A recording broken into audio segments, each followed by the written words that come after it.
27th, 2020. It's 11:03 a.m. Eastern Standard Time. I'm coming to you live from the VoiceMann Studios in Toronto, Canada. This is episode 117 of Mcrae Live, ladies and gentlemen. And today...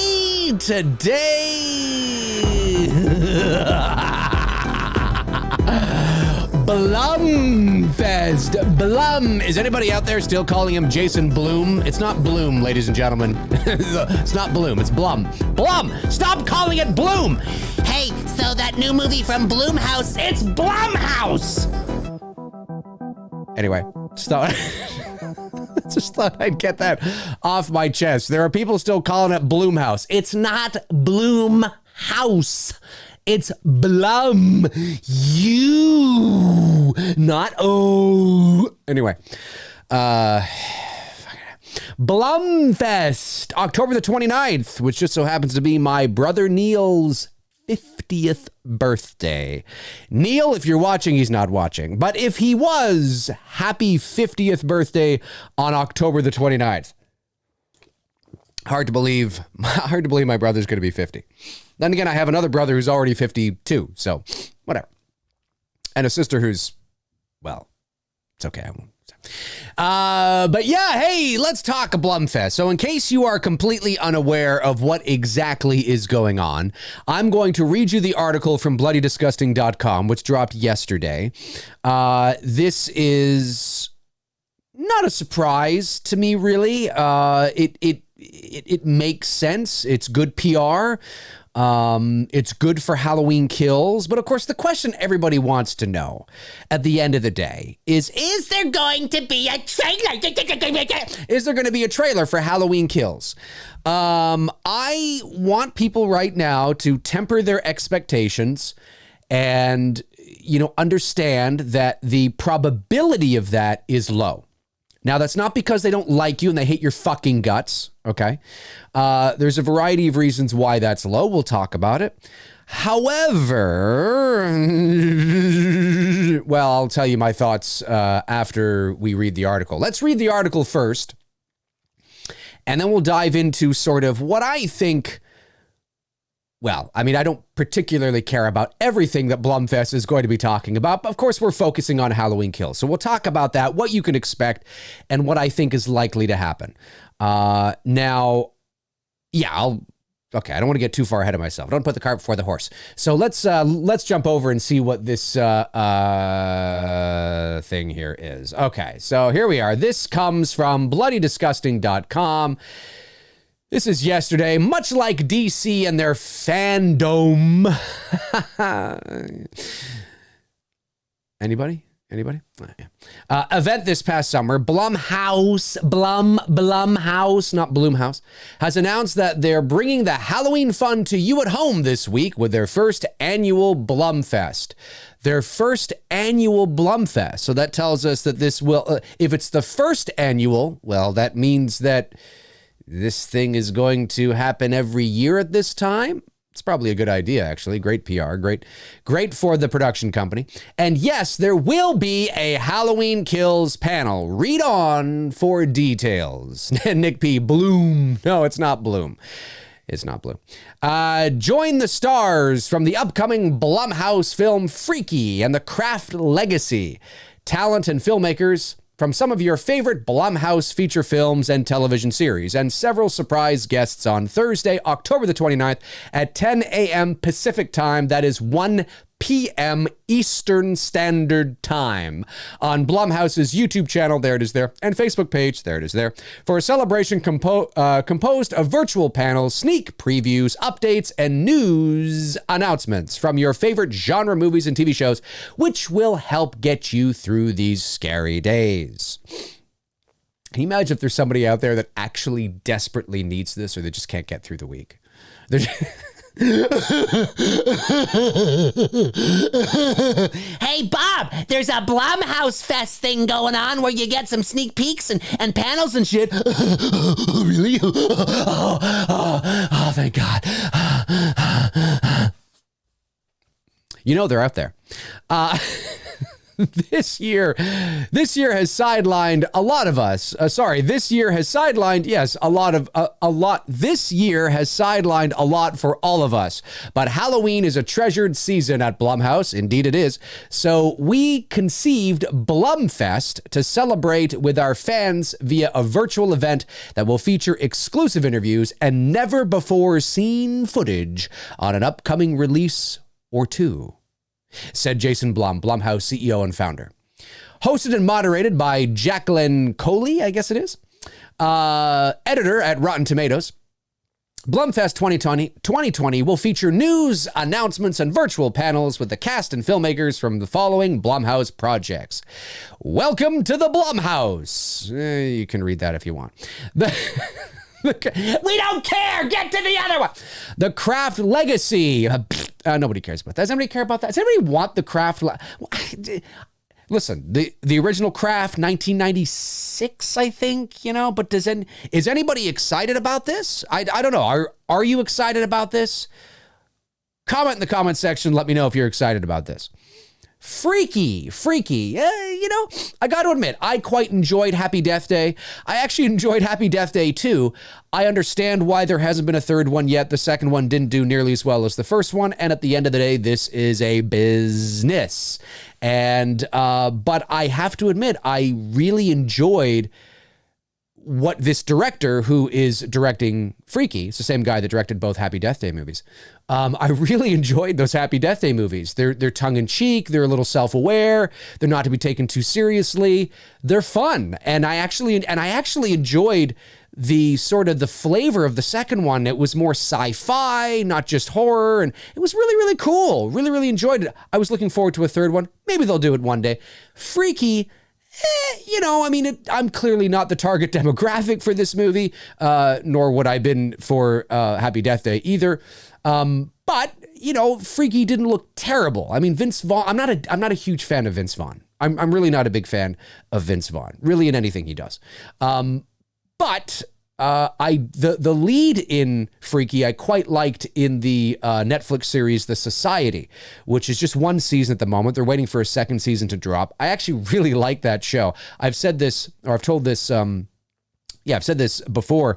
Last summer, so not this past summer, but the summer of 2019, I was under the weather and I was looking for something to watch that was kind of Stranger Things-esque, mystery kind of thing. And I stumbled upon The Society and I started watching it and I was like, God, this is really good. The acting is terrific. The set design is great. Just the performances are just really, really solid. And this lead who's in Freaky is one of the leads in The Society, and I thought she was terrific. So it's good to see her doing other things, and obviously she was probably doing this in between shooting season 1 and 2 of The Society. I don't know. I'll give it a chance. I'm not a Vaughn fan, but whatever. Halloween Kills. Yeah, that's what we want. You can stop there, Dave. You can stop there. Writer and director David Gordon Green, actress and icon. Jamie Lee Curtis, franchise producer Malik Akkad from Trancas Films, producer Bill Block from Miramax. Poor Bill Block. Poor Bill. Does anybody give a shit about Bill Block? I mean, really, at the end of the day, Malik Akkad is becoming sort of, a household name because his father, of course, is the godfather for all intents and purposes of the Halloween series. Bill Block. I mean, if I is anybody, poor Bill, he's sitting at the end of the table going, Hi, it's me. Hi, I'm Bill Block. Hi, yes, I'm here too from Miramax because they told me I had to be, and I kind of wanted to be because I'm a big Halloween fan too. But I know that the entire population doesn't really give a shit if I'm on the panel or not. Nobody cares about Bill Block. Poor Bill Block. Poor me. Nobody cares about Bill Block. You know what I'm saying? Who gives a shit about Bill Block? Bill, we love you. We do, Bill. I mean, there's nothing wrong with you, Bill. I can't put your face to your name, but still, poor Bill Block. Bill Block. And producer Jason Blum convened to talk about the upcoming film's October 2021 release. Hashtag Halloween Kills. Hashtag BLUM FEST 2020. Anyway. The Good Lord Bird. The Good Lord Bird. This is one I haven't heard of. Executive producer and writer star Ethan Hawke of the critically acclaimed series. Oh, well, I'm out to lunch. And series executive producer Jason Blum discussed their most recent collaboration, which is currently airing on Showtime. Hashtag The Good Lord Bird. Hashtag BLUM FEST 2020. The official press release also teases that you should watch for surprise guests who will share exclusive news about unannounced Blumhouse projects coming soon. There's the logo, BLUM FEST. It's a green pumpkin. Why is it green? Is it rotting? Is it stale? Has it been around for too long? Make that fucking thing orange, folks. Maybe they just want to show you that they care about the environment. I don't know. So that's what's going on. So, okay, I get wind of this, as you know. Bail on TV. I'm starting the Bill Block fan club. Bill Block. We need a fan club for Bill Block, ladies and gentlemen. Poor Bill. It's the double B, Bill Block. It's a solid name. It kind of sounds like a superhero name. Bill Block. You know, he's like a block and he chucks like fucking shit. Like shit like that. Yeah, he goes right up against the Avengers and shit. Anyway, so, okay, so let me go back over to camera number one. There we are. So here's the situation. So this is a good idea. It's a great PR move. Great for not just Halloween Kills, but obviously a great idea for Blumhouse. I don't know if we were not in the middle of a pandemic, if this would have been a reality. Obviously, it's largely because of everything that's going on. This was conceptualized and brought to life because of it. Will it end up being a annual yearly thing? Maybe. Certainly I can see it being that, and I think it's a good idea. And I think Blumhouse is they are big enough now. I mean, they are a big enough production company where they have enough on their plate, enough movies that they're doing that they can do that. 100%. In regards to the Halloween Kills trailer, because let's be honest, that's why you're tuning in. That's what you're really give a shit about. Sorry, I keep hearing things outside. They're doing a ton of work outside. Actually, maybe that's it. It is garbage day. Maybe that's the garbage truck. Anyway, all I hear is like, it's probably the garbage truck. So with this kind of a panel, here's the thing. Unless now, as of doing this show today, I have no idea unless somebody can point me to a website or information that tells us maybe how long this panel is going to be. I don't know. Is this panel going to be 15 minutes, 20 minutes, 10 minutes? I have no idea. I will say this. I have several sources. I reached out to my source yesterday and asked them, was this the thing you were talking about, and said that's coming? And they said, yes, but there's a little more. So take that with what you will. And this is in regards to Halloween Kills. I don't just mean this in general. Yes, and there's a little more. Now, I don't believe you're going to get a full-length theatrical trailer. That's not what I think is coming. However, I do think there's going to be a little more. I've often thought that there would be some sort of visual aid coming this Halloween season. I've been saying that for a while. From what I've been hearing, just how I know how this thing works in terms of when you're talking about marketing and PR and all that. It's like back in, what was it, April or May, when they did that Halloween watch along on Twitter and people thought that there was going to be a trailer. I said, no, there's not going to be a trailer. There's not going to be a trailer. And at that time, we didn't know that the movie was going to be delayed, right? Because the thing didn't get delayed until July the 8th. And I know it was July the 8th because it was my mom's birthday. So this was like back in April. And I said, no, it's too soon. It's not coming. And it didn't. And a lot of people were disappointed and even angry and pissed off. And I'm like, well, okay. Listen, anything is always possible. And I even said that then back in April. I said that anything's possible. I myself am not boots on the ground in the day-to-day in their marketing department at Universal or Blumhouse. And no, I'm not. I go based on what I know about how the industry works, about probability, and whether or not what is likely to happen. And sometimes I'm right. Sometimes I can be wrong. But that's what I go with. I try to come at these things as best I can with an informed opinion, which is different than just a random opinion.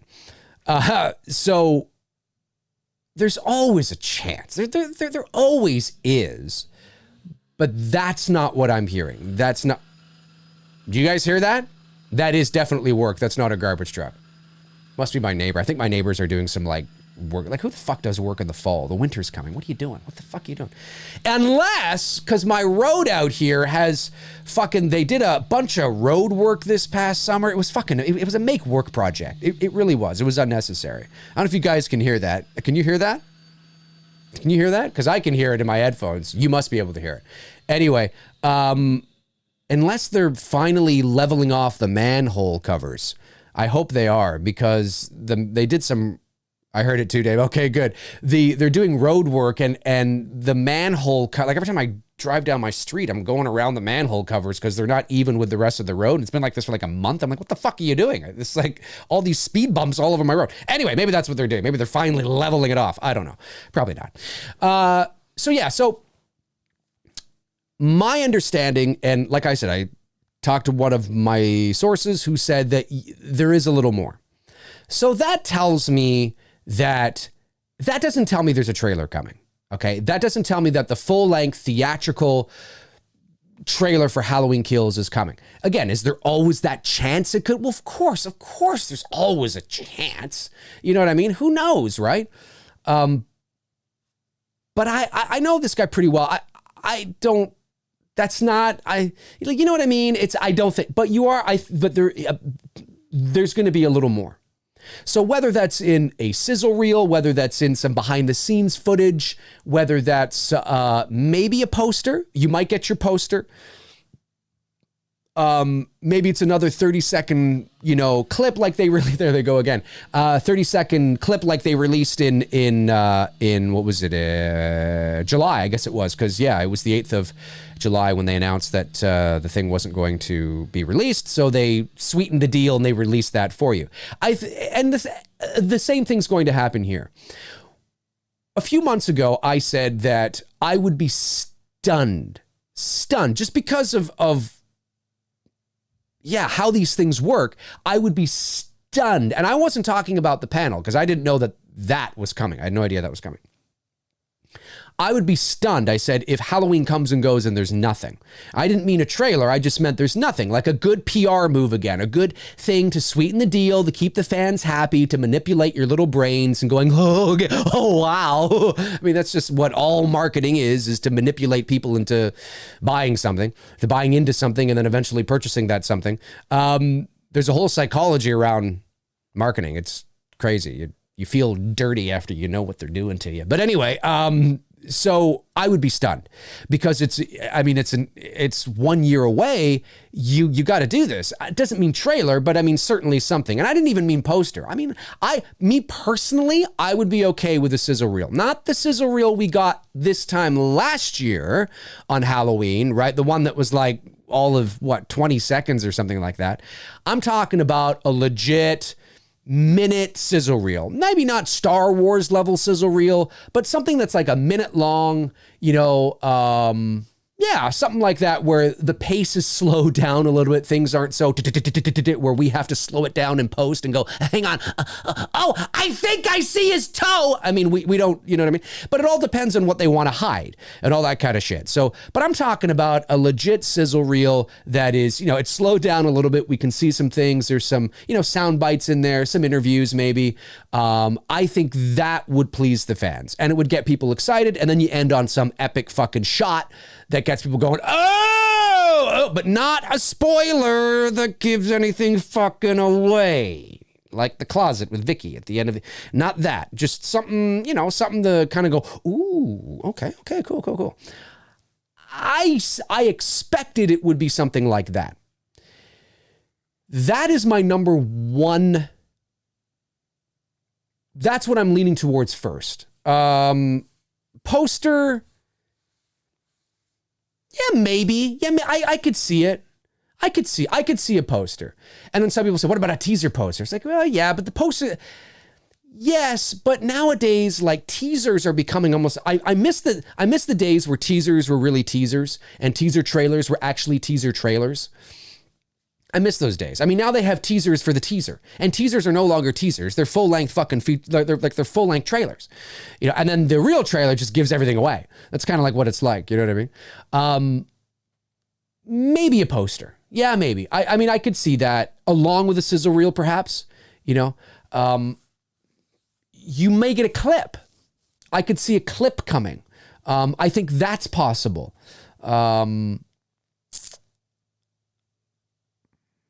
Yeah, I mean, a potentially a clip. I could see that. A clip that's maybe a minute long or something like that. One that doesn't give anything away per se, that doesn't spoil anything, but certainly sets a tone and a mood. And then at the end, it's, you know, Halloween Kills, October, what is it now? 15th, I think, 2021 or something like that, right? And gets you excited about that. I could see that. But I didn't get the sense from my source that I think he would have told me trailer, because he's done this in the past. And yeah. And there's a little more. That was his exact quote. I mean, I can show you the text. I don't want to show you the text because then you'll see his name. But certainly the text said, and there's a little more. Well, we'll see. We'll see. Could he be wrong? Yeah, he could be. He could be. I mean, he's definitely more connected to that scene than I am, at least in terms of boots on the ground.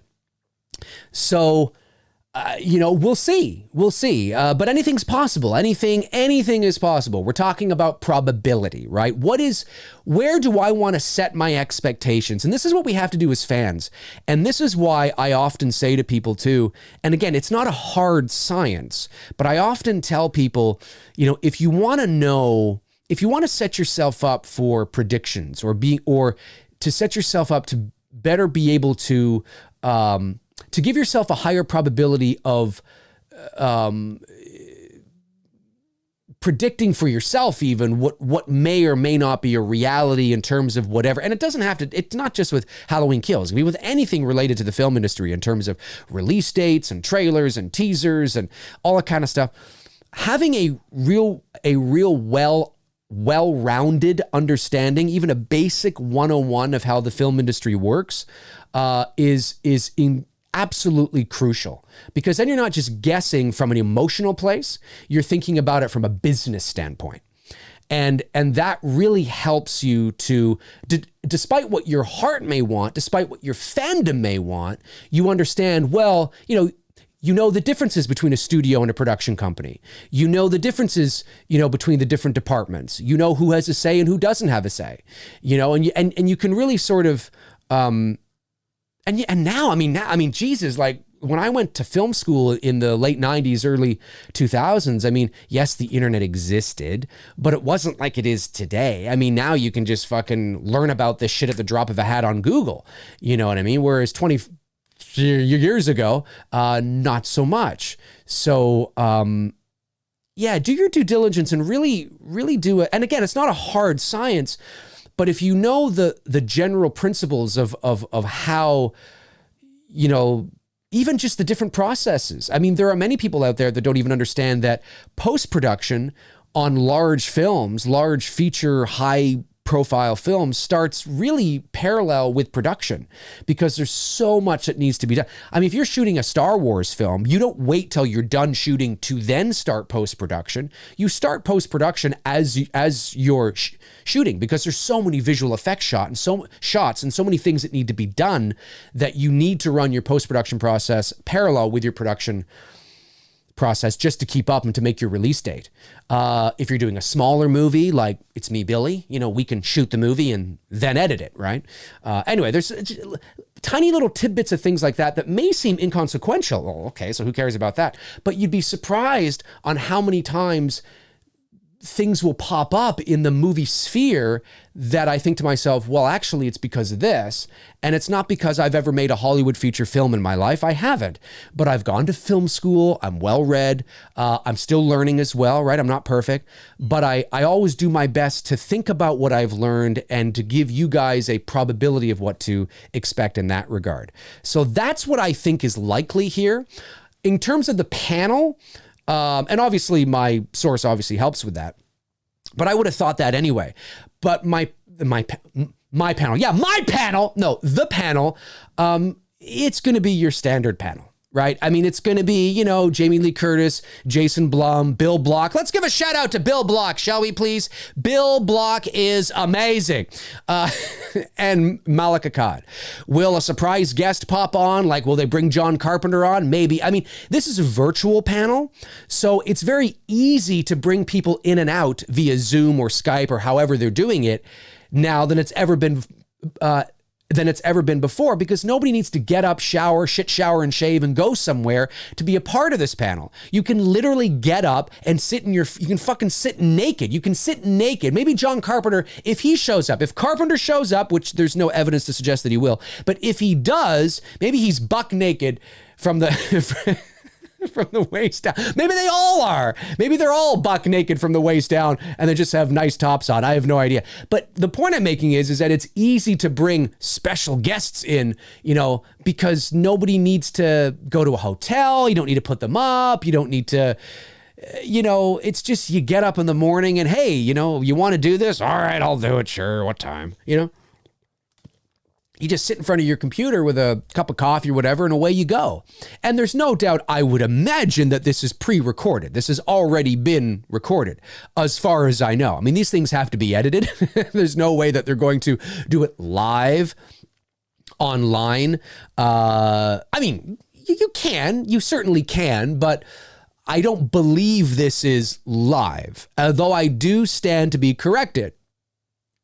I think this is pre-recorded, and you know, it's the way it is. But like what they did over the summer at the Comic-Con shit, right? Or the DC stuff, right? Same thing here. It was probably recorded last month. Who knows? But I think that is, you know, they'll talk about all the standard stuff, you know, 2020 has been really hard, and, you know, wear your mask, and, you know, if we're hoping theaters will come back, you know, you'll see all that shit, right? Oh, it was really great to be on set, and you'll get a little bit of tip. Well, we're hoping to go to, you know, to camera on Halloween Kills early next year, maybe, or something to that degree.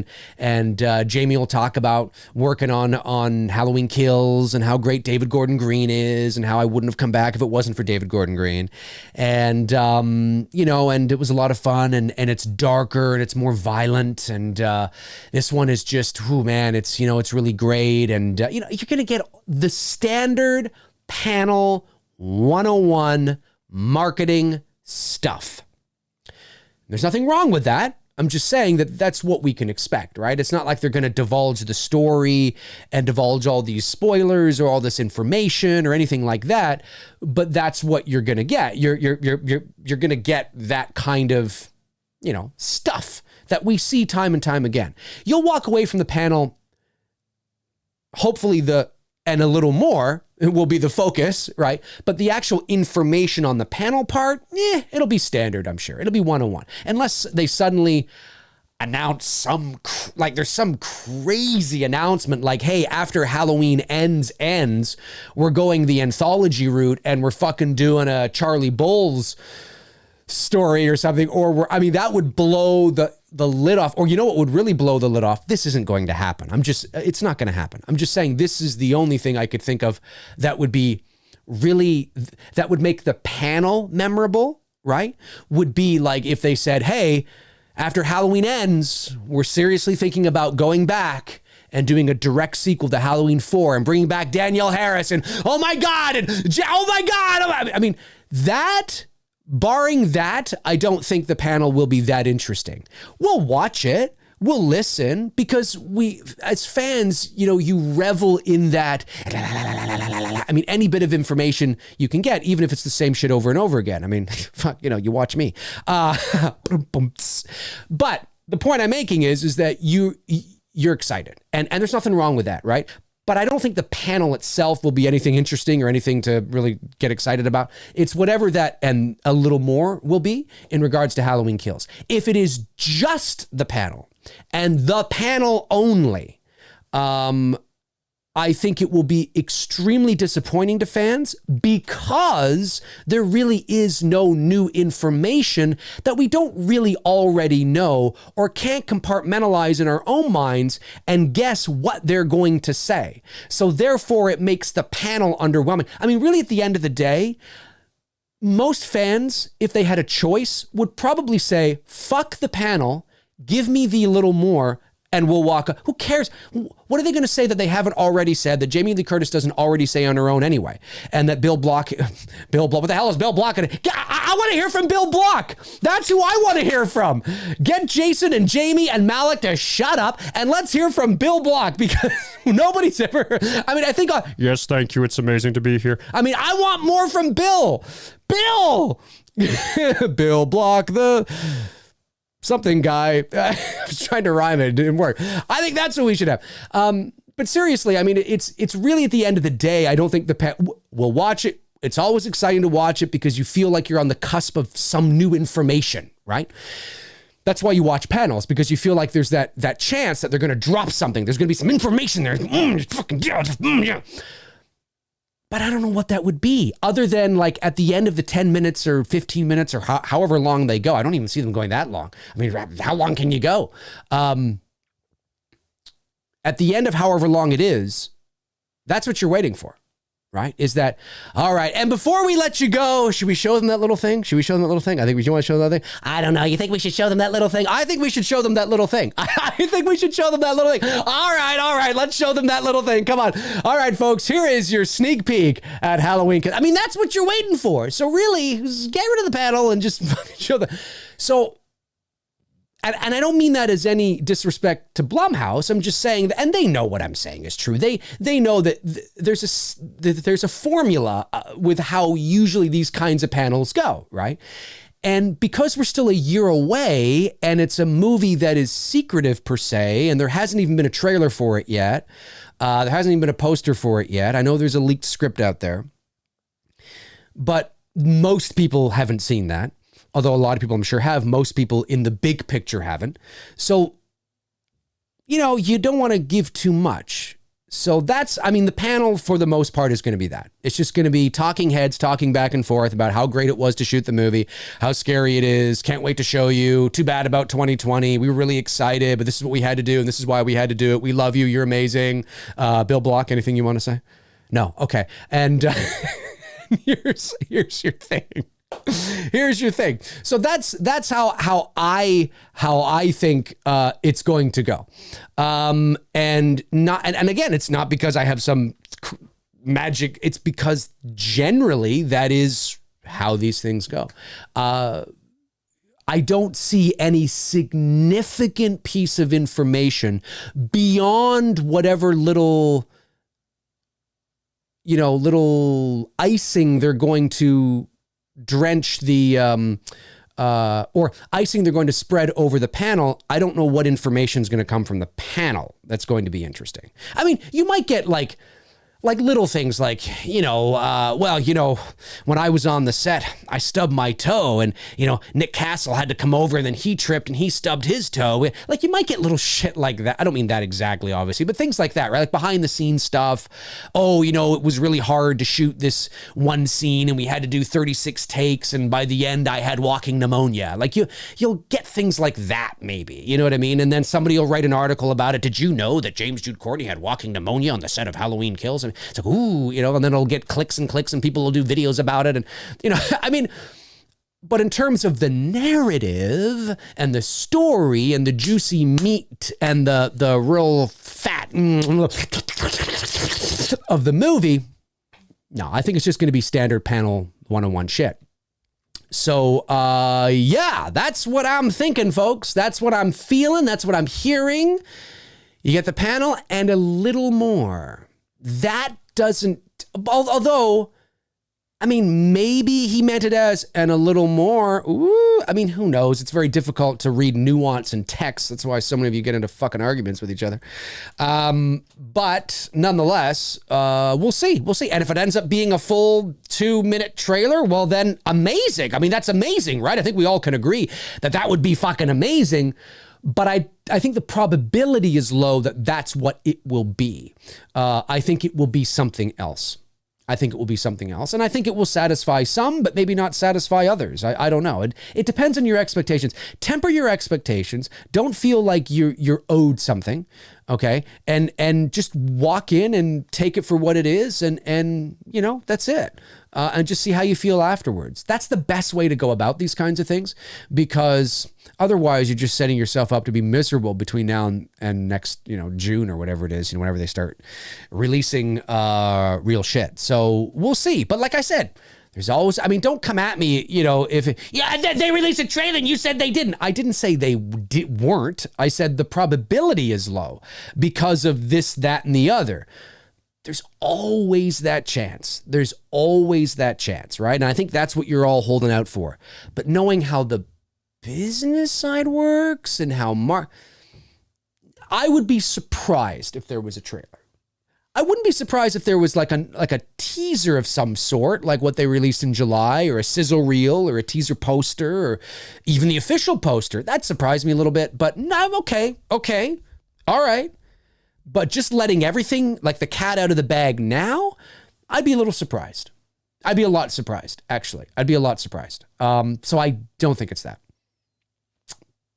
But apparently there's a little more. There's a little more. I wonder what that is. We'll see. And if it's just the panel, well then, okay. Holy shit. I guess, I don't know. We'll see. I don't know. I can't wait to talk to my source after it's done. Because he likes to,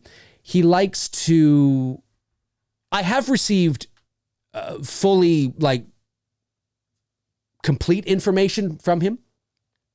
But if he's not 100% sure, or if he's hearing things that can go either way, he likes to tell me he likes to be transparent that way. Here's what I'm hearing, but, you know, take it with a grain of salt kind of thing. And I like that. I like that, because if they don't know for sure, then I don't want them to tell me and pretend that they do just to stroke their own ego. And I'm certainly not going to tell you that I do to stroke my own ego. I'm going to tell you what I know, and this is what I know.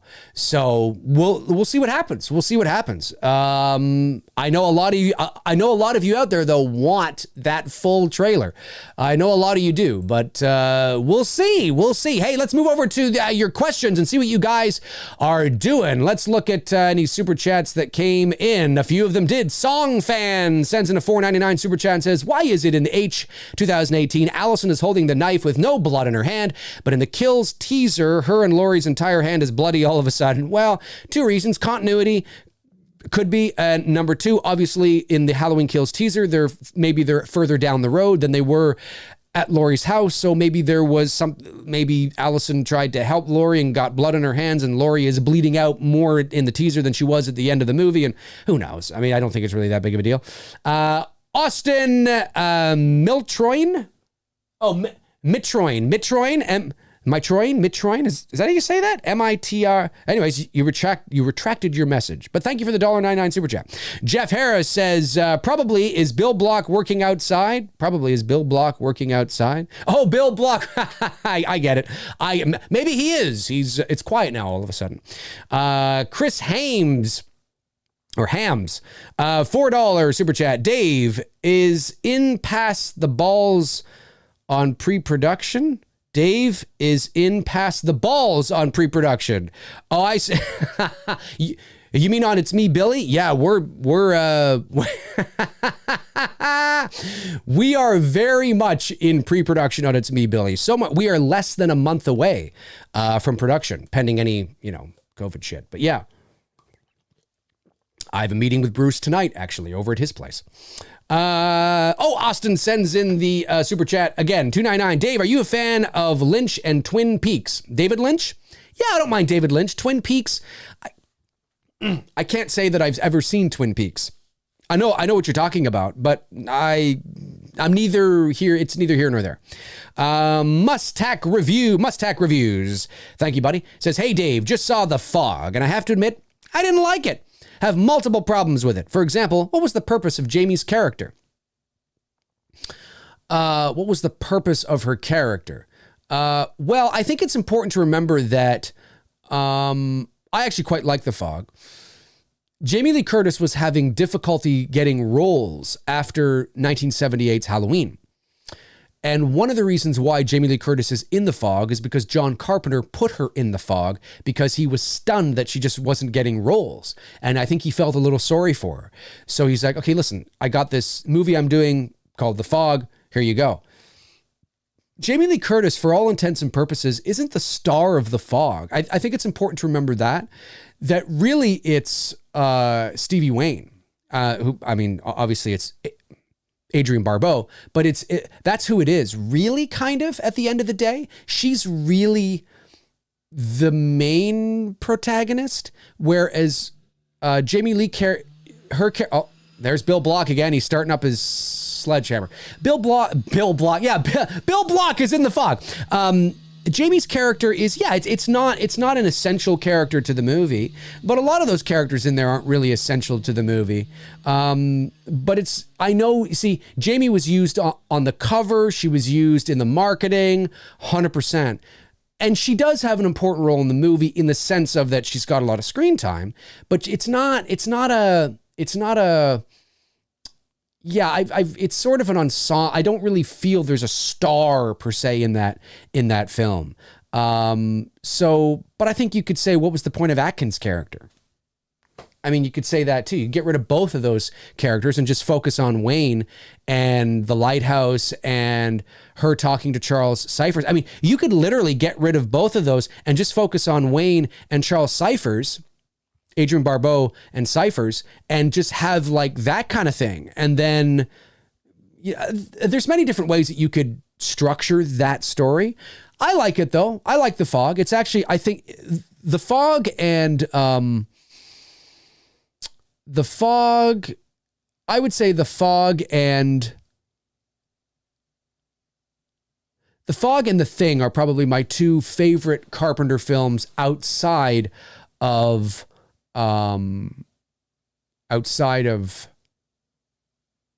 Halloween, I would say. And you didn't like Carpenter's jump scares. Well, it's a different kind of movie. It's a different kind of movie. I enjoyed it. Let's see what you guys are saying here. Maca525 says, I get what you're saying, but we did get the Batman trailer, and that's not even out next year finished, but hopes aren't high for H. Kill's trailer. Well, Batman's a different thing, right? Batman's over at Warner Brothers, and we have to remember, too, that it's a different beast of a character. It is a different beast of a character. There's a variety of reasons why a blockbuster like Batman would release a trailer a year out before it comes out. Again, I don't pretend to know what to be boots on the ground. There's a variety of reasons. I'm trying to keep this simple. One that you can intellectualize would be that there's a lot of uncertainty around Batman and the character of Batman and Robert Pattinson as Batman. And sometimes when a studio feels confident in something they have, they want to showcase to the world that you can have confidence in this. And they want to do that early and not later. Sometimes that happens too. Again, it's not a hard science. There's different variables involved. That could be part of the reason why they decided to do that. There's also a multitude of other reasons why they decided to do that. It's not the same studio, not the same genre, not the same beast. I mean, Batman will make far more money than Halloween Kills could ever dream of. So it's a different sort of beast altogether. Not that Halloween Kills shouldn't do well. It should do well. But Batman has the potential to be $1 billion movie. Halloween Kills doesn't have the potential to be $1 billion movie. It just won't. There's a variety of reasons for it. That's one that generally I can keep simple. Let's see here. What is going on with you guys? Let's go back over here. Okay, I got those. Yes, DMT Infinity says, Dave, my question of the day is, if you were trapped on an island with only 3 actors and or actresses from any movies from any time period, who would they be and why? Also, they're missing a leg. I don't know. I have no idea. That's my answer. I have no idea because I've never thought about it. I have no idea. Also, they're missing a leg. That's right. I don't know. Hans Gruber says she was banging Tom Atkins. That was her job.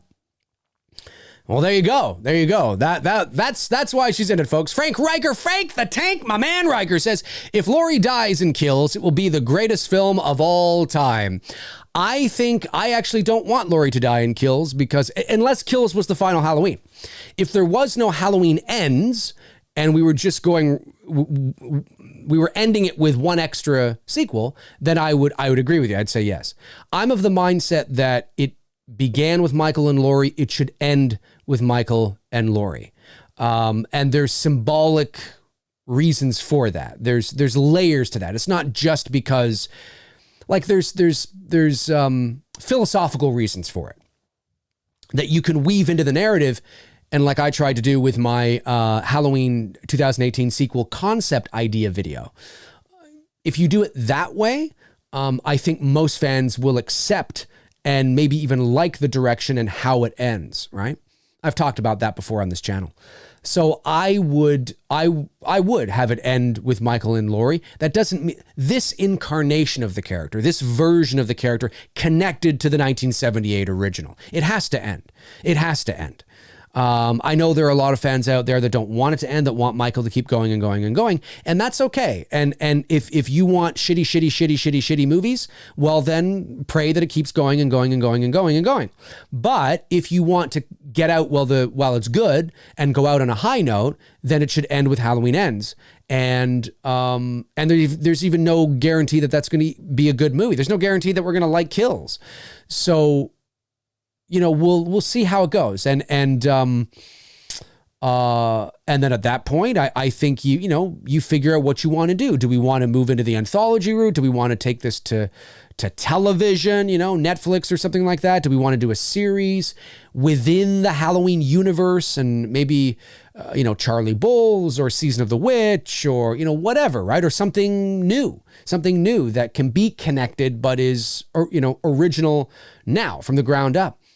And then in however many years, if you want to retell the story of Michael Myers again, you do it for a new audience, but it's not connected to the original. You do what Rob Zombie was trying to do, but you don't do it the way Rob Zombie did it. You redo Halloween, but that really, I would be okay with that. But I mean, Michael to just kill Laurie and then to go on, although Michael and Laurie are, you see, this is the thing you have to understand, is that yes, Michael and Laurie are not brother and sister anymore. And in the original series from Halloween 2 onward, they were related. Of course, till you got to, Rob Zombie's Halloweens, but they were related. Even when the series restarted, they were related. Now, I know they weren't in part 3, obviously, but in 4 and 5 and 6, they were related. Laurie Strode was dead in those movies, but she was still his sister. Then in H2O, they restarted it again, pretending 4, 5, and 6 didn't exist. She's related. She's back this time, and she's his sister. Halloween Resurrection, she's his sister. So that's a very prominent, strong connection there, right? We can agree on that. If you remove Laurie Strode as Michael's sister and Michael as Laurie's brother, yes, you remove the literal connection in terms of blood and being related to each other, and that motivation for Michael because, I want to kill her because she's my sister. Of course, we have no idea what the hell he's thinking. We don't know. We have no idea. You do remove that aspect of it, but then you replace it with a philosophical one.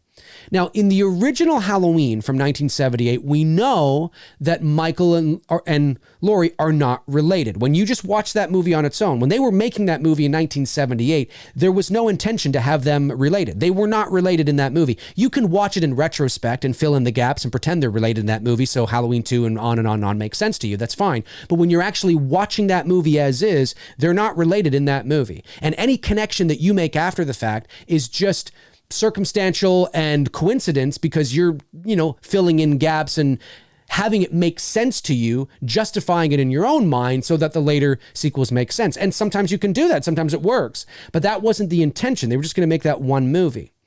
So what was prominent in that movie is at the beginning of that movie when Laurie is in the school and she looks out her window, sees Michael behind the car, being taught, obviously, by the teacher. Listen to what the teacher's talking about. All about fate and how it relates to... It's fascinating to listen to that. And then what Laurie says, and then looks back and he's gone. There's a connection, mind you, albeit a surface level one, that Carpenter was connecting to the whole idea of fate and destiny and, the boogeyman and all that kind of stuff. That's what you go back to, right? So you can still keep Laurie and Michael... The importance of Laurie and Michael is still incredibly important, right? But it's more philosophical now than it is anything to do with family, right? It's not literal anymore, some family some family issue, some domestic issue. No, it's now really more of a philosophical one. And that to me is smarter, it's more mature, and it's more meaningful. It's deeper. It's whoa, it's more like mystical, but not in a cheesy way, in like a, wow, is there something going on here and it it runs nicely. It runs parallel nicely with the mystique of Michael Myers, because that in and of itself, this destiny, this idea of destiny and fate and all that kind of stuff, in and of itself, there's a mystique and a mystery around that we don't understand. Do you know what I mean? Do you believe in fate? Do you not believe in fate? Do you believe in destiny? Do you not believe in destiny? It's not something we can measure, we can quantify, and neither is Michael Myers and his evil in the original film.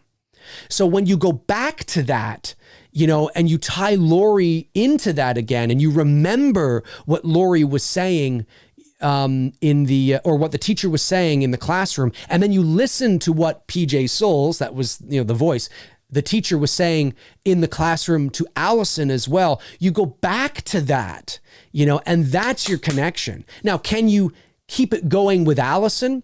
Well, yes, but I have trouble believing then at that point. I need to believe that this is likely. I need to believe in the probability of this. And I don't necessarily believe that Laurie can die and Allison then keeps going with Michael for another 4 movies? Like I have trouble believing that. It seems more realistic to me that you could wrap up this story that the granddaughter was, wrapped into in 3 movies. And then the lessons she learns from this experience sets her on her path for her future to be a stronger, more independent, self-sufficient woman and person, right? And that makes sense to me. So I like that. And I think it should begin with Michael and Laurie and end with Michael and Laurie for the reasons that I stated here. Hopefully that all makes sense. And I didn't get too philosophical class in university for you. Mustack Reviews sends in a $5 super chat, says, also, Dave, one other question, more about film in general. What do you think about cuts? Director's cuts, extended, like Zack Snyder's Justice League. What do I think about them? I think they're great. Not every studio will allow a director to have its own cut. Sometimes there isn't a director's cut. Sometimes, depending on the size of the production and how much or how little studio interference there is, sometimes the theatrical cut you see, you can ask a director, is there a director's cut? And they may say, no. I mean, there might be a few little things I would have added or taken away, but basically what you see is what I would have done. No, that's fine. But I like director's cuts and I like extended cuts. because sometimes it's nice to see what the original intention was of said director, without the meddling of the bureaucrats at the studios. So I like that. I do. Yeah. Now, Zack Snyder's Justice League, I don't know. I mean, because of the things that were involved. Listen, Zack Snyder was not, and I'm sure I'm not the only one that thinks this. Okay. Obviously, what happened to him and his daughter, I think it was, right, that committed suicide. Was it his daughter or his son? Anyway, I think it was his daughter. Awful. I mean, unbelievably tragic. That sucks. Like, that really sucks, right? I think we all can agree that's awful. That's devastating, right? Our hearts go out to him, and his family. But I find it interesting how when he takes a little bit of a leave, for this family emergency, that all of a sudden he's removed from the project. Well, we think that, no, I think Warner Brothers took advantage of this opportunity to remove him from the project and use the family emergency as the excuse. No, he was fired because they didn't like what he was doing.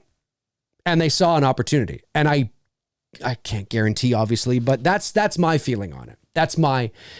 So because of the circumstances surrounding it, I think it will be interesting to see his cut, but he's also had more time to think about it, more time to improve it, more time to, so would Zack Snyder's Justice League that we're going to get on HBO Max next year be the same Justice League we would have gotten in the theater last year, in 2017 or whatever it was, or 18 or whatever it was?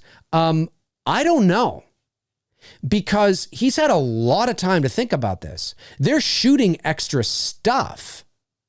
So it's hard to say that the movie or the miniseries or the 4-hour movie and whatever you're going to get on HBO Max, that would have been exactly what you got in 2017 from Zack Snyder. I don't necessarily think that's true, because there's more time to make it better or to make it worse. So I don't know. I'm not a big Zack Snyder fan. I don't particularly like his movies. I don't hate his movies. I'm just not a big fan. But in terms of the director's cuts and extended cuts in general, depending on the movie, I can quite enjoy it. You know what I mean? And sometimes you watch a director's cut and you go, this is a lot better. And sometimes you watch a director's cut and you go, no, you know what? This is a case where the studio made the right decision and the theatrical cut is better. It's better. It's got better pacing. It's just better. It is. Sometimes that happens too. Let me see here. Frank Riker, $5 super chat, and says, maybe it needs to end with Tommy killing Michael. For the sexy MFers in the chat, thank you so much, Frank. Really appreciate that, my man, Frank the Tank. Maybe you're right, Frank. Maybe it does. Maybe it needs to end with Tommy killing Michael. I mean, you see, if there's somebody else other than Laurie that should kill Michael. And of course, I am of the mindset, and I have been, that Michael needs to die. Not in Kills, but in Halloween Ends. But I say die with a grain of salt but I don't want Halloween Ends to end like the first, 3 Friday the 13th movies, or where he's coming out of somewhere or his eyes open. No, I've said it before. I'm going to say it again. Have the balls to not do that. It's chintzy. It's cheesy. It's tropey. It's overdone. It's garbage. Don't do it. Whatever you do with Michael at the end of Halloween Ends, for Christ's sakes, do not do something like that. It is absolute and utter trash. Don't do it. It's lame. Do not do it. You can kill Michael Myers in a really mature kind of way that keeps the spirit of what it was all about. Evil never dies, right? You can't kill the boogeyman, that you can make people think, like I did in my sequel concept idea video from last year, that he's dead, but is he dead? I don't know. Is he? That's a great way to leave this incarnation of Michael on. It's a great way to do it. You plant the seed of doubt in the audience's mind. You know what I mean? And for those of you that don't know what I'm talking about, at the end of my sequel concept idea video, it's not canon at the moment because it's from the TV version of Halloween. But you can make it canon. And I took Dr. Loomis's line, which is, you think you fooled them, haven't you, Michael? ... But not me. And you just hear that. Obviously, he's not alive, but you hear that on the screen when the house is burning or whatever it is, or, whatever it is. You hear that line. You think you fooled them, haven't you, Michael? But not me. And then it just kind of, it cuts to black, the credits roll. It's a great way to end it. It plants the seed of doubt in the audience's mind. Will there be more? Will there not be more? Of course, the trick is to never make more in this incarnation of, in this version of the series connected to the 1978 original. But it's a mature and it's the only way to do it. Is everybody going to be happy? No. But I think most people, if it's executed correctly, would walk away from that going, okay, that's creepy. That's eerie. What does it mean? What does it all mean? You know what I mean? It's a great way to end it. And it ties in with the philosophical nature of the story and the boogeyman and evil and all that kind of stuff. It's a great way to do it rather than seeing his eyes open or getting a literal interpretation of the physical being of Michael still being there. You know what I mean? I think it's, and I'm not suggesting that he becomes a ghost and he kills from the other side. That's not what I mean. I just mean that it's philosophical. It's more cerebral in nature, the ending of what it means and the bigger picture about evil and how evil never dies and all that kind of stuff. And I think that's a great way to do it. I think that's the way it should be done. And I would applaud them for doing that. And I think most people, not everybody, there are literally, it's hard to believe, but there are literally people out there that want Michael to go on for another 13 episodes connected to this franchise. It's going to be 96. All right, Laurie, let's kick some ass, baby. Come here. I don't want to see that. Well, then we better get out now if you don't want to fucking see that, because the believability factor is about to go out the window if we want this thing connected to this to go on and on and on and on, right? So, if Michael was a dream demon from the other realm like Freddy, well, he could literally go on and on and on and on. It's not a big deal. It doesn't mean the movies are going to be good, but he could go on and on and on because he's not real. Michael is still a human being. He's aging. He's 61. He's aging. So the physiology, the body's going to die at some point, so we got to think about that. We got to plan our exit strategy here in a really, really good way that makes the audience go, oh, that was so good. Yes, nice way to end it. You did it classy. It's really the only way you could do it. That's how I feel anyway. Do you really want another fucking his eyes opening and it comes out of the closet? Oh, for God's sake, stop with the mayhem. Stop the insanity. Anyway. Mustang Reviews. Thanks, buddy. Says, do you have a favorite cut besides a theatrical cut of a horror film? 8-6 producer's cut, maybe? I can't think of many. Midsommar. Look, the producer's cut of Halloween 6, I've said this before too. I'll say it again. The producer's cut of Halloween 6 it gives more context. It makes things make a little more sense, but it's giving context and making things make a little more sense to an already garbage story. So it's not like the story changes. It's a completely different story. It's the same story. So no, I don't like the producer's cut. I don't like I don't like the story of Halloween 6. Listen, is Halloween 6 a better Halloween movie than 5? Yes, but that bar was so low. Like, that's not saying much, because Halloween 5 is one of the worst installments in the series and arguably one of the worst horror movies I've ever seen. It has pockets of, oh, that's a cool shot, that's a nice moment. But I mean, it was a gigantic step down from 4. And 4, it's not like 4 is some masterpiece, but I mean, compared to 5, 4 is fucking Godfather. And so 5 is so garbage that, I mean, really, you could only go up. Like, I mean, how much worse could it possibly get? And then there was Resurrection. But, although, I don't know. Anyway, so yeah, I mean, six is it's darker, it's meaner, it's got a great fall atmosphere. Loomis is great in it. I mean, it's got some great cinematography. Yep, it does. Absolutely. But the story, it's just comical to me. So yeah. And I would say director's cut. I like the director's cut of Blade Runner. I like that, I think, better than the theatrical cut. I actually don't mind the director's cut of The Exorcist, or the extended cut, I should say. I actually don't mind it. I understand why some people don't, and some of the things that they added in, like the spider walk down the stairs. For those of you that don't know, the spider walk down the stairs, which has become like iconic, wasn't in the theatrical cut of The Exorcist. I don't think it was anyway. Was it? I don't think it was. Was it? Or am I thinking of something else? I don't think it was. Chat room can let me know, but I don't believe it was. But anyway, yeah, so I actually quite like the extended cut of that. There's a few others. I'd have to think of them, but there's a few others. There's definitely a few others. Richard Bainan says, "Hi Dave, streaming is so huge now with countless TV series. I honestly think they will do a series with Michael and Loomis. On another note, Bly Manor was really disappointing after Hill House. Haven't seen either of those." Yeah, my thoughts on that.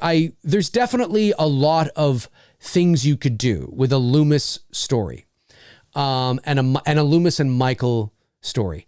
My issue has always been this: tackling a series with Michael and Loomis, or a series with Loomis at all. And I understand that not everybody feels this way. And that also doesn't mean that if you do it, you couldn't make it work. And I could watch and go, "Oh my God, it's fucking amazing. This is fucking amazing. I was wrong. You can do it." But this is my concern. If I was in the writer's room, here's my concern. There's a mystique around Loomis that must be preserved. There's a mystique around Michael that must be preserved. So what am I talking about?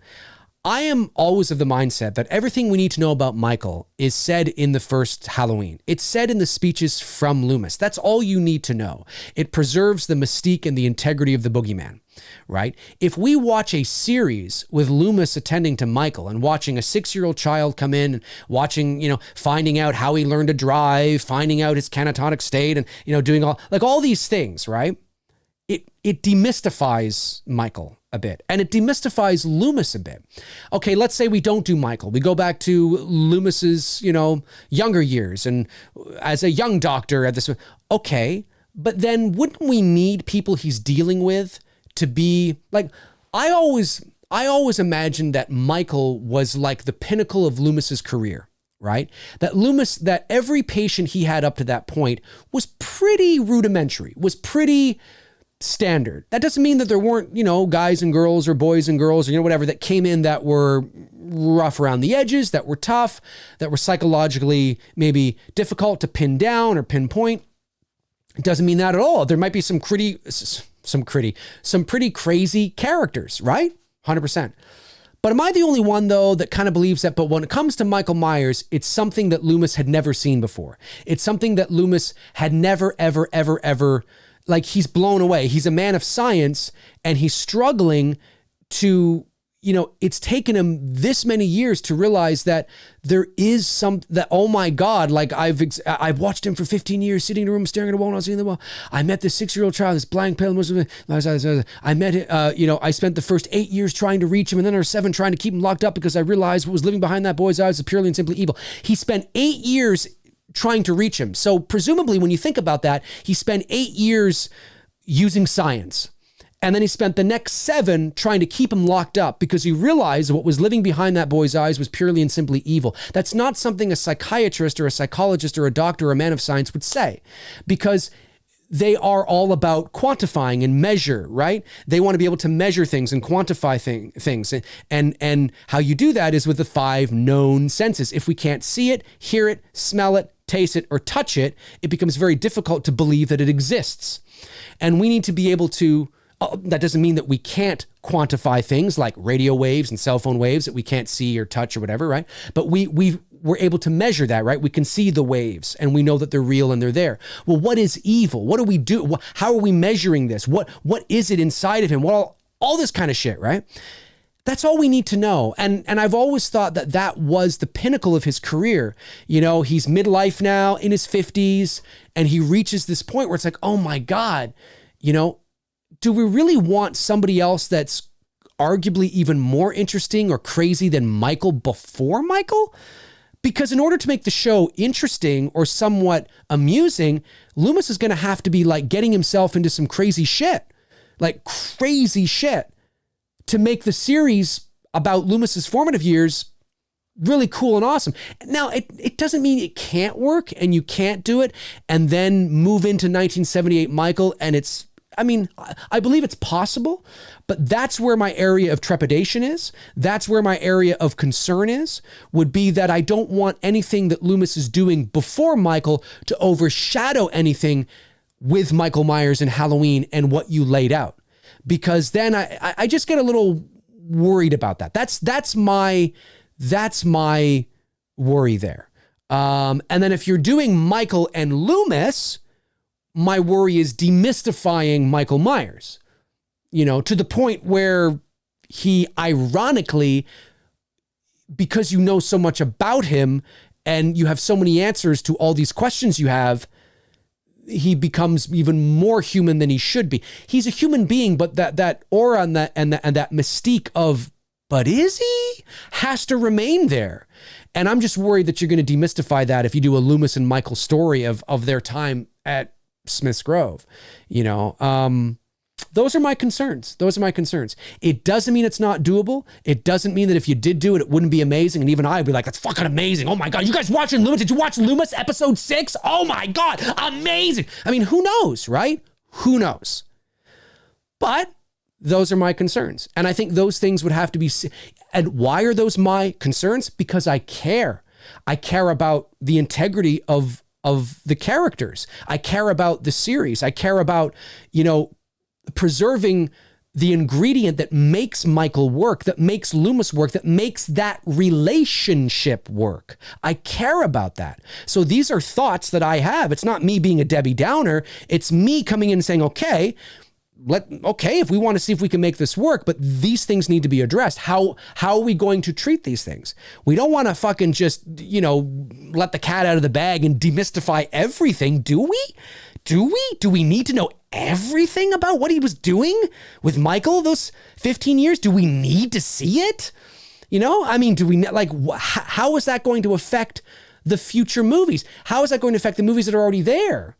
You know, like, those are things that we got to think about, that I think about, that I think is really, really, really important. Really, really important. Wayne Gotke says, yes, Dave, we do. It's called an extended universe. Yeah, but not every extended universe is good. It's not necessarily good. That's how I feel.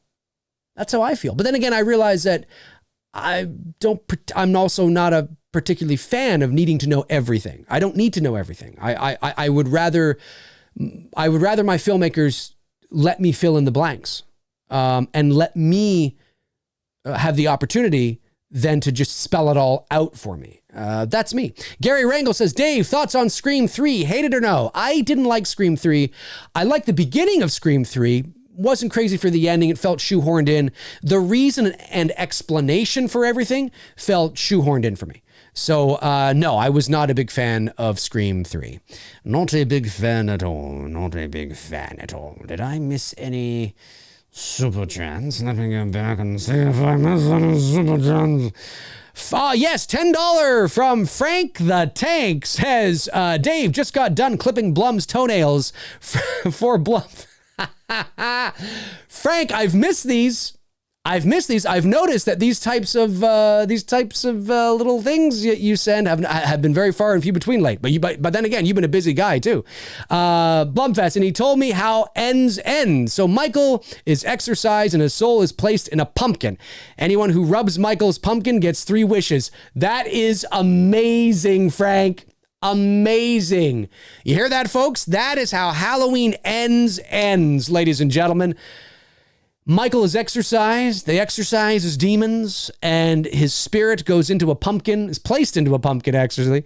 Or his soul is placed into a pumpkin. They place his soul. His soul doesn't just naturally absorb into this pumpkin. His soul is taken and placed in, and placed into the pumpkin. I love it. I love it. I love it. It's great. It's great. It's great. Michael Myers says, Dave, what do you want to see in season 2 of The Mandalorian?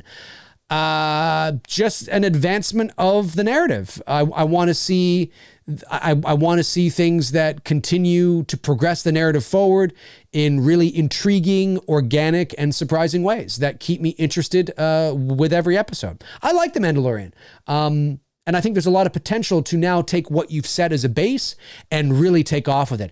I want to see more battles. I want to see, not just for the sake of battles, but I think there's an opportunity to make, of course, that also is more expensive when you're doing it for television. You're likely to get a couple of episodes where there is, a battle here or there, not necessarily every episode. And I understand that. It's much more expensive. Television is very, very expensive. Like it could cost you there's Bill Block again outside doing some work. You could, it can cost you like $1 million, $2 million, sometimes even higher than that per episode. So it can be crazy. It can be crazy, depending on what you're doing, of course. But just that kind of stuff. That's what I want to see. That's what I want to see. Evil Alex says, Dave, I watched Possession yesterday, and wow, what an awesome psychological horror film with Sam Neill. Takes place in Berlin. If you've not seen it, check it out. I've heard of it, but I have not seen it, so I definitely will do my best to check it out. Sean C. says, Dave, can you tell us one more time how we can watch BLUM FEST? Yes, well, it would be on Blumhouse's YouTube channel and Blumhouse's Facebook page. So just go to Blumhouse's Facebook page and Blumhouse's official YouTube channel at 10 a.m. Pacific time, 1 p.m. Eastern Standard Time on October 29th. That's this Thursday. And check it out. But of course, if you can't watch it live, I'm sure you will know about it. You will definitely know about it. Robert Thidoff says, Dave, do you find it odd that end of Halloween 4, Sheriff Meeker does not seem sad or upset? You think he would have known at this point of the film that his daughter was murdered inside his house? At the end of 4? Oh, I see what you're saying. Does he know? Does he know that his daughter was murdered? Daughter gets murdered. Wait, hang on a second. I'm trying to think now. I haven't watched 4 in a little bit. So 3 was, Jesus Christ. Sorry, I'm just seeing, thanks Frank for deleting. It's amazing the guys that come in here with really small penises. And tiny, like really tiny penises, and think that by creating fake accounts and they have small penises and the brain's the size of see this little thing here, the little tiny brain, that side, and they think it's hilarious what they're doing. It's fascinating to me. It's fascinating. I mean, they probably have the IQ of of an egg. But anyway, we will put, no. Okay. Yeah. Thanks for doing that, Frank. I appreciate it. I'm sure they'll be back with something because of their small penis. Dave Bob Petway says, hey, Dave, do you happen to see, and you know that like women don't do that. That's why I can say that, because it's not a girl. It's not a woman. Only guys do that stuff. Because guys are idiots. Hey, Dave, did you happen to see The Chat with Jamie Lee and Nev Campbell? I did. It was cool to see 2 of the best final girls talk about how those roles jump-started their careers, but both hate horror. Yeah, take it with a grain of salt, right? Like, I think at the end of the day, I don't think either of them hate horror, even though they kind of say it that way. It's just not their first genre. It's not their go-tos, right? They'll act in horror movies because acting in a horror movie is very different than watching a horror movie, but it's not their go-tos. I mean, if they were going to sit down, watch a movie one night, a horror movie wouldn't be first on their list. If somebody recommended a horror movie to them, unless it was smart, intelligent, witty, it's not necessarily something they would watch, right? So yeah, it might seem ironic to some, but I really don't think it's ironic. I mean, it is ironic, but it's more common than you realize with things like that. It's much more common than you realize. That's okay. The small penis can keep doing it. He can keep doing it. It's probably Devontae because he's got a small penis. But Bobby Woodhogan says, Dave, when is Dylan's new nightmare set to start filming? I don't know. I can't wait to see you as Freddy Krueger. You've already got the laugh down. Again, in regards to Dylan's new nightmare, the pandemic, in the US and Canada, although we're right next to each other, is different. The numbers are different. It's not that we're not in a second wave. Here we are. But yeah, I'm not Cecil. I can't speak for him. Don't be afraid to reach out to Cecil at the horror show. He's the director, the writer, and the producer. So he would know better than me. I only know information he tells me because I'm not a producer on the project.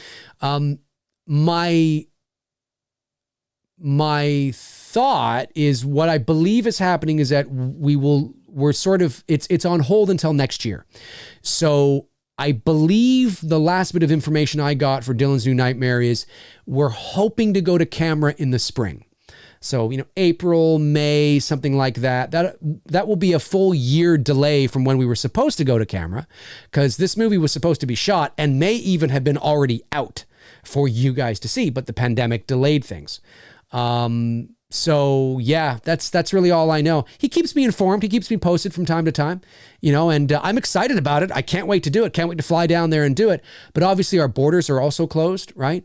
It's not, they're both, it's not recommended that we fly, and that we go down there and all that. And it's just not safe yet. It's not safe yet. And me being Canadian, which you have to remember too, is shooting up here, I'm covered, right? Because I'm Canadian, I'm shooting in my own country.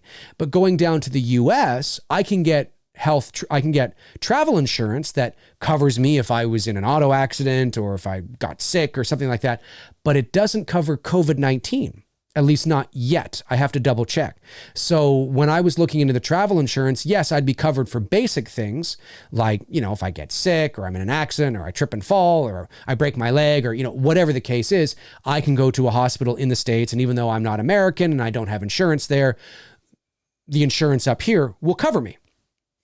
No issues. And it's like I'm covered for like up to $2 million or something like that, because they have different insurance packages and all that kind of stuff, right? Because those bills can add up depending on what happens to you. But it doesn't cover COVID-19. It says that. And so if I was to go down there and get COVID, I'm fucked. I'm not covered for it. So, you know what I mean? So it's a tricky situation right now with all that. And of course, we're shooting in Arizona. The numbers in Arizona are quite high. And Cecil and Vince and everybody, they just thought, what, there's no rush. I know people are excited. We're going to do it. They have the money. Okay. Which is great. They have it, which is great. It's just we just have to wait till this thing takes care of itself. So, it is what it is. It is what it is. It is what it is. But we'll see. We'll see. Let's hear. Dalton B says, how many accounts do they have? I don't know how. Oh, he's back again. Yeah. Just the way it is. Just the way it is. Tom Ungurian. Yeah. YouTube needs to check on how many accounts you can create. Yeah. It's unfortunate really that YouTube allows so many people to create so many accounts, and that there isn't a cap. And they can do that. They could cap it. They could cap it based on your IP address, but there's probably some security issues with that, but just ignore them. Just ignore them. There's nothing you can do. They can create all the accounts they want, but eventually what happens with these kinds of people is that they come in, they do this, and then they die off, and because there's just nothing there for them. Oliver Mercer says, hey, Dave, in H1, why didn't Laurie believe Tommy when he explained things regarding the boogeyman for when she saw a lot of odd things within the distance? Well, because she was second guessing herself. She didn't believe that she was seeing it, right? I think she didn't really believe what she was seeing was real. She thought maybe her mind was playing tricks on her. She didn't quite know. She thought she was going crazy. She sees him by the car. She does her thing. She looks and he's gone. She sees him by the bush. They go around the bush. He's gone. She sees him outside the window amongst the laundry sheets. He's gone. Right. So she didn't really believe it. She doesn't believe in the boogeyman. And that's why her arc is so important at the end of that movie. It was the boogeyman. As a matter of fact, it was. Tommy was right. Mustack Review says, any horror movies that not many people have seen that you recommend? Also, I plan on watching Rosemary's Baby soon. Is it worth it? Or The Omen? Well, there's two right there. Yeah, I would definitely do that. I would definitely, I would also, I would definitely watch Rosemary's Baby and The Omen. I like Rosemary's Baby better than The Omen. I think Rosemary's Baby is one of the greatest psychological horror films of all time. It's nuanced. It's dated. I mean, I don't know how old you are, but you have to remember it's 1968. So you're watching a 1968 psychological horror movie. There's no blood, guts, and gore. There's no crazy, scenes and all that kind of stuff. The Exorcist is more in your face. The Exorcist, although I think The Exorcist is one of the greatest horror movies of all time, in comparison to Rosemary's Baby, The Exorcist is more sensational. So if you're looking for an Exorcist kind of movie with Rosemary's Baby, you're not going to get it. But it's a great film. The performances are fantastic, and the psychological the psychological sort of insinuation of what you would go through in that kind of it's frightening. It's frightening, and the performances are great. And Mia Farrow was fantastic. She really played the part well, and I believed her. So, and The Omen is good too. The Omen is good too. Let me see here. Evil Alex says, what are your worries about kills, ends? Too brutal? Too much explaining and flashbacks? Yeah, the same stuff. The same kind of stuff. I think that's really, that kind of stuff. But at the same time, I understand the things they have to do, right? The things they have to do in order to appease, the modern day audiences. So I have a feeling that I will definitely enjoy Halloween Kills more than I enjoy Halloween Ends. But that's just me. Let me see here. Andreas Mendez says, I see Sheldon's Adele Dawn's donations are being put to good use. Sheldon's Adele Dawn's I have no idea what you're talking about.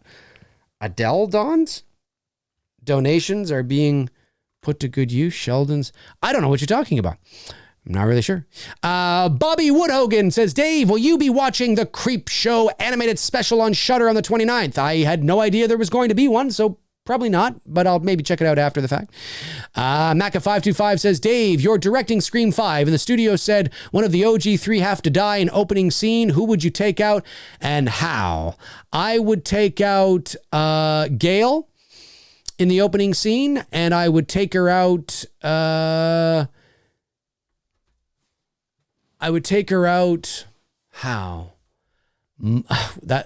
I think that's a little too violent even for Scream. I was going to say her microphone being shoved down her throat, but I think that's a little too violent even for Scream. So I would say, I don't know. Maybe, I don't know how, but definitely Gail. Definitely Gail, I think, and just leaving Sydney and Dewey. Let me see here. Scott7 sends in a $2 super chat, says, Dave, did you hear the rumor? Cops do it by the book. I did. Yes, apparently cops do it by the book. Joe Perez says, hey, Dave, can you tell my son Dylan to stop listening to the live chat and get back to his schoolwork? Dylan, stop listening to the live chat and get back to your schoolwork, son. Get back to your schoolwork. Your dad is telling you. Tom Buckingham says, geez, man, people should get a life. Oh, they have one. It's just, that's their life. J.K. Ranson Review says, scissors to the mouth. Ooh, scissors to the mouth. That's not bad. The Horror Fan says, Dave, has there ever been a movie that truly scared you? Like, truly scared me? No. I think as a kid watching Unsolved Mysteries and listening to Robert Stack's voice and listening to that music scared me more than any horror movie per se has scared me. Although I have been genuinely I have genuinely found things creepy. Like, ooh, God, that's creepy. So I guess you could say that scared me, but not really. Like, I remember the first time I watched The Ring, and the Japanese Ring is great too, from 1998. But when I watched the American version from 2002, and it got to that scene where they were talking about how that girl was found in the closet, and there's that quick cutaway of her head going back like this and like that. I remember when I first watched that movie, I was like, oh my, like it happened so fast. I was like, that is fucking creepy. Can you imagine coming across that as a first responder? You open somebody's closet and that's what you see. Like, what the fuck? The Ring, definitely I found genuinely creepy. Same with the Japanese film. I found those movies genuinely creepy. 100%. I can't say I was scared, like I was scared to go to bed, or I had nightmares, or I was scared to, not that kind of scared, just stuff that I get excited about. I think as a filmmaker, that I get excited for that. So I see it, it's creepy, it's eerie, but I get excited at the same time. So I'm like, oh, that's so eerie. Ooh, oh yeah, I love it. I fucking love it. You know what I mean? Like that's sort of the response I have, where it's creepy, it's eerie. I have a response to it, but then I'm like, oh, I love that. That's so good. And there were a lot of things in the Ring and in the Japanese Ring that I genuinely found creepy that I loved, you know? So, I'll say that. All right, we'll go for a few more minutes here, and then I have to skedaddle. You guys are amazing. You know you guys are amazing. Nick Kunda says, did you see the Michael Jackson Leaving Neverland film? It's sad to see them accuse him of stuff after he's been dead for 10 years. Well, I have not seen it, but Nick, I tend to err on the side of I don't know. There is no doubt that he... I think it's... I don't want to get into a debate here because I know that some people believe he's totally innocent and some people believe he's not. I think the truth probably lies somewhere in the middle, as it usually does. Michael Jackson was a very unusual person. He had a very unusual side to him, but it doesn't mean he wasn't one of the greatest entertainers of all time. I've said this before.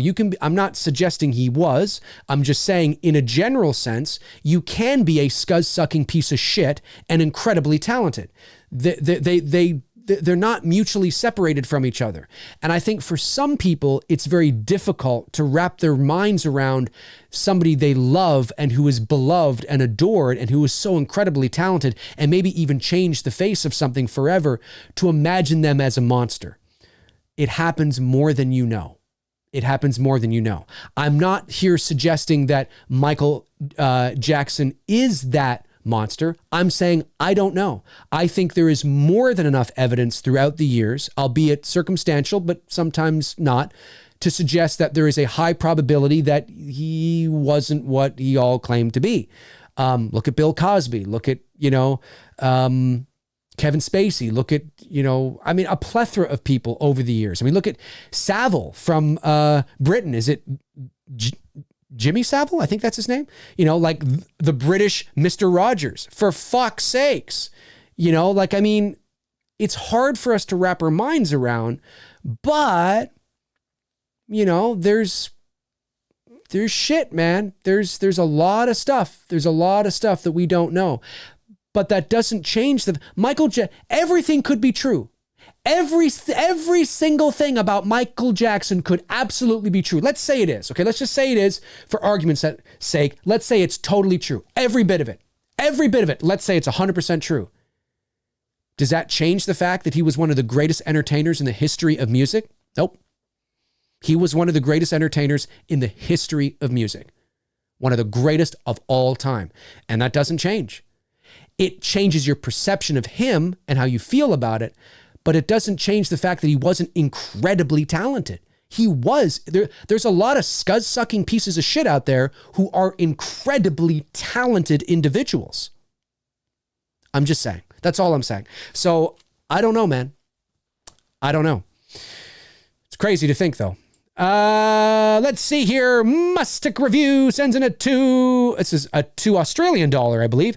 Ditch 1, Texas Chainsaw 2021, Candyman or Halloween Kills. I would ditch